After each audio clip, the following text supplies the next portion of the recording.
बहुत दिनों की बात है। किसी शहर में रमन, घीसा और राका 3 चोर रहते थे। तीनों को थोड़ा थोड़ा विद्या का ज्ञान था। तीनों चोरों को विद्या का ज्ञान प्राप्त होने के कारण बहुत घमंड था।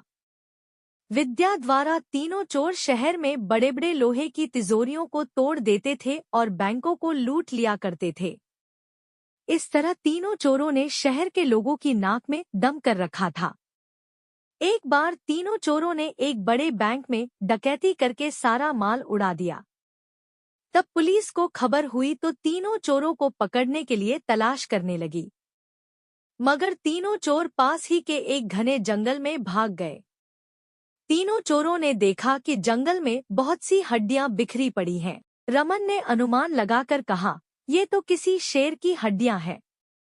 मैं चाहूं तो सभी हड्डियों को अपनी विद्या के ज्ञान द्वारा जोड़ सकता हूँ।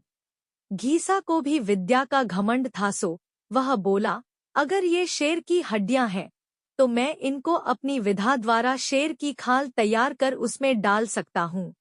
रमन और घीसा की बात सुनकर राका का भी घमंड उमड़ पड़ा और उसने कहा, तुम दोनों इतना काम कर सकते हो तो मैं भी अपनी विद्या द्वारा इसमें प्राण डाल सकता हूँ। तीनों चोर अपनी विद्या का प्रयोग करने लगे।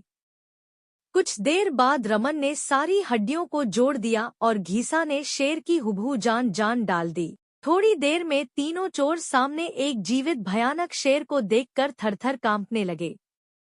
मगर शेर के पेट में तो एक दाना नहीं था। वह भूख के मारे गरजता हुआ तीनों चोरों पर हमला कर बैठा और मारकर खा गया।